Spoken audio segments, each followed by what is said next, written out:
केंद्र सरकार के दो बड़े मंत्रियों ने अनुराग ठाकुर और स्मृति ईरानी ने कांग्रेस पर इसको लेकर तीखा हमला बोला। मोहब्बत की दुकान पर करप्शन का कारोबार चल रहा है। कांग्रेस के आला कमान को, गांधी खानदान को, देश को ये बतलाना होगा कि उनके एक सांसद के 10 ठिकानों से 200 करोड़ रुपए जो बरामद हुए और काउंटिंग अभी जारी है, ये कांग्रेस का नेता गांधी खानदान में किसका एटीएम था? अब तक कांग्रेस पार्टी ने चुप्पी साध रखी है। ये भी सुनने में आया अखबारों से कि पैसा इतना पड़ा था लूट का कांग्रेस के इस नेता के घर में कि काउंटिंग की मशीनें तक टूट गईं।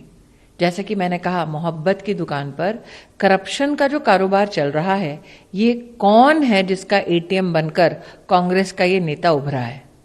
अगर कांग्रेस के घोटालों की बात करें तो एक के बाद अनेक घोटालों की सूची सामने आती है और तभी तो दर्द कांग्रेस को होता है, तभी तो नोटबंदी पर बार बार सवाल खड़े करते हैं। और अब इनके ही सांसद का साथ लगते झारखंड में 200 करोड़ रुपया कैश मिल भी गया, गिनती जारी है।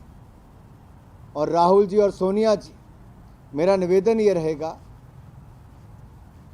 कि आप देश को बताएं कि ये सारे के सारे तार कांग्रेस के साथ ही क्यों जुड़ते हैं और आप बार बार ईडी सीबीआई का विरोध क्यों करते हैं?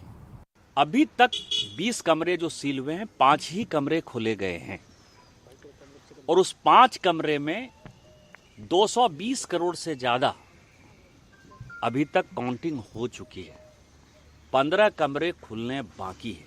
और मेरा यह मानना है कि छत्तीसगढ़ के जो तत्कालीन मुख्यमंत्री थे वो, और जो झारखंड में लीकर घोटाला चल रहा है, इसके तार उससे जुड़े हुए हैं। और ये कैश रिकवरी यदि स्टार्ट होगी तो ये 1000-2000 करोड़ रुपए तक जाएगा। 200 करोड़ से ज्यादा का कैश, आप समझिए कितनी बड़ी रकम यह है जिसको लेकर अब बीजेपी यहां पर निशाना साध रही है कांग्रेस पर। वहीं कांग्रेस की तरफ से भी इस मामले में बीजेपी के हमलों का जवाब दिया गया है। उनका क्या कहना है वो भी आप देखिए। कांग्रेस पार्टी का नाम लेने की बीमारी है भारतीय जनता पार्टी को। अगर कोई भ्रष्टाचारी है, कोई अपराधी है, तो उसे अपराधी की श्रेणी में रखना चाहिए। अगर कोई आरोपी है तो उसके खिलाफ जांच और कार्रवाई होनी चाहिए। यही हमेशा से कांग्रेस पार्टी ने किया है और उसी तरीके से इस देश में कानून का राज था। हाँ, भारतीय जनता पार्टी के आने के बाद तो कानून के राज की ऐसी की तैसी हो गई है। अब अगर देखें आप कि धीरज प्रसाद साहू राज्यसभा सांसद है कांग्रेस से, लेकिन साथ ही एक व्यवसायी भी है। उनके पिताजी जिस कंपनी को चलाते थे, पिछले 40 सालों से उस कंपनी को चलाया जा रहा है और अगर कहीं कुछ गलत किया है तो कांग्रेस का नाम घसीटने का कोई मतलब नहीं बनता। भारतीय जनता पार्टी तो ये बताए कि मोदी जी की कौन सी गारंटी है? गारंटी है कि भस है, भ्रष्टाचारी है तो भस है, भाजपा में आ जाओ, क्योंकि यहीं पे तुम्हारी सही जगह है। देखिए, जिनका व्यवसाय होगा, जो व्यवसायी होंगे, उनके पास पैसे नहीं होंगे। हाँ, उनके पास डेली नगद पैसे आते हैं करोड़ों रुपए में। ये सारी चीजों को भी देखना चाहिए। ये भारतीय जनता पार्टी के लोगों को राज्य के हित से, राज्य के विकास से, राज्य की जनता के सुख दुख से कोई लेना देना नहीं है। इन्हें सिर्फ और सिर्फ कीचड़ उछालना है, यही इनका काम रह गया है। ऐसे बातों पर हम लोग ध्यान नहीं देते। बीते बुधवार से इनकम टैक्स डिपार्टमेंट की टीमें पश्चिम बंगाल, झारखंड और उड़ीसा में कांग्रेस से राज्यसभा सांसद धीरज साहू के ठिकानों पर छापेमारी कर रही हैं। छापेमारी के दौरान झारखंड में उनकी कंपनी बीड़ डिस्टिलरी से करीब 200 करोड़ रुपए बरामद हुए हैं। नोटों की गिनती अभी भी जारी है और ये नोट 210 करोड़ या उससे ज़्यादा निकल सकते हैं। इन पैसों को गिनने के लिए जो नोटों की मशीनें मंगाई गई थीं, वो मशीनें भी खराब हो गई और इसके बाद दोबारा से नोट गिनने की जो मशीनें हैं उनको मंगाया गया है। तो लगातार ये काउंटिंग चल रही है। जो धीरज साहू हैं वो शराब के काफ़ी बड़े कारोबारी हैं। उड़ीसा में उनका देशी शराब का काफ़ी बड़ा कारोबार है। तो आखिर ये पैसा क्या कारोबार का है या फिर ये ब्लैक मनी है, इसको लेकर जांच चल रही है।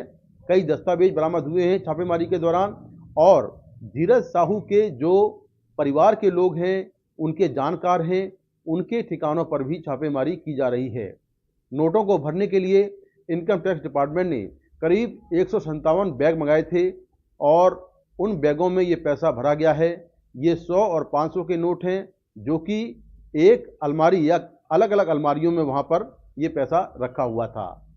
जो धीरज साहू हैं और उनके जो परिवार के लोग हैं, उनसे इनकम टैक्स डिपार्टमेंट की टीमें पूछताछ भी कर रही हैं कि आखिर ये पैसे का सोर्स क्या है, क्योंकि इतने बड़े पैमाने पर कैश रखना इलीगल है। तो अभी जो इनकम टैक्स डिपार्टमेंट का कहना है कि अभी ये छापेमारी अगले 2 दिनों तक और जारी रहेगी और उसके बाद पूरा कैलकुलेशन किया जाएगा, पूरा वेरिफिकेशन होगा और उसके बाद इस मामले को लेकर कोई आधिकारिक प्रेस रिलीज जारी की जाएगी। नोटों की फोटो के साथ जो प्रधानमंत्री नरेंद्र मोदी हैं, उन्होंने एक ट्वीट किया है और इस मामले को लेकर कांग्रेस पर तंज कसा है। तो अभी जो इनकम टैक्स डिपार्टमेंट है वो धीरज साहू के ठिकानों पर, उनके जानकारों के यहाँ, उनके जो रिश्तेदार हैं उनके यहाँ लगातार छापेमारी कर रहा है।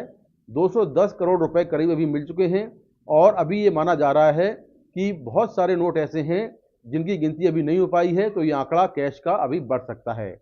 इसको लेकर लगातार जांच जारी है और अगले 2 दिनों बाद या उसके पहले जो इनकम टैक्स डिपार्टमेंट है वो इस मामले को लेकर आधिकारिक जो बयान है वो जारी कर सकता है। नई दिल्ली से मुकेश सिंह सेंगर, एनडीटीवी इंडिया।